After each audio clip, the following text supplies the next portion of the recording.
Hampshire and Surrey's LV County Championship match at the Ageas Bowl ended in a dull draw, the only winner in Southampton being the weather, which ruined a large part of this contest. Noises from Surrey on the previous washed-out day were that they wanted a result from this game, but that never materialised as Hampshire battered on in their first innings, losing Will Smith in the day's second over with a nick off Matt Dunn, which landed safely into the hands of Graham Smith.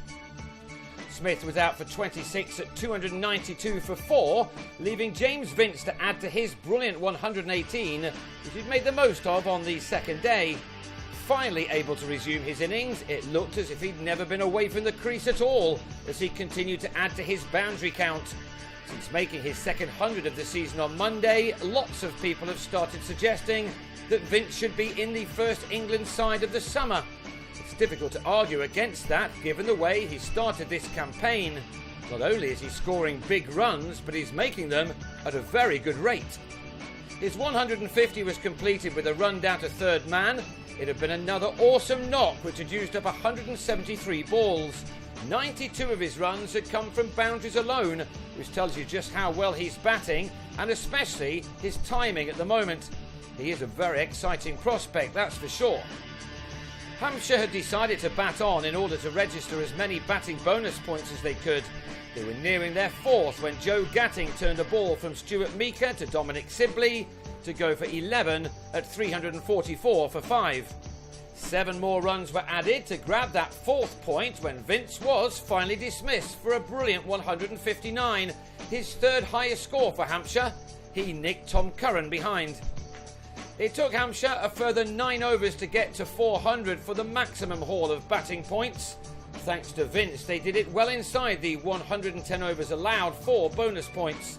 Both Michael Bates and Sean Irvine had the opportunity to get some practice in, which is never a bad thing unless you happen to be one of the watching spectators. Of course, the only thing to blame for getting to this point was the weather. Finally, the declaration came at 400 for 6, with both batsmen getting into the 20s.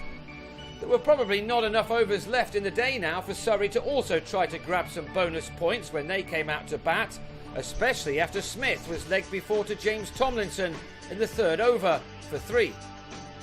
Surrey have not been able to get off to the start that they would have wanted. A bad last day against Glamorgan, followed by rain-affected matches both here and at home to Essex, means that they're still looking for their first win of the summer. Rory Burns and Sibley got some time in the middle under their belts at least. Sibley had made 20 when he spent too long watching the ball, only to realise Burns was next to him. It meant an easy run out for Matt Coles, which left Surrey on 47 for 2. And that was about that for this game, not one which will be recalled in the minds of too many people in the future. In fact, perhaps only Vince will remember it for his efforts. Zafar Ansari and Burns ensured that they would end the day with a couple of asterisks by their names in the scorebook.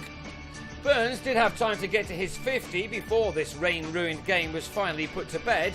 He got there with his 7th 4 off 115 deliveries, and the game ended moments later, with his side finishing on 99 for 2.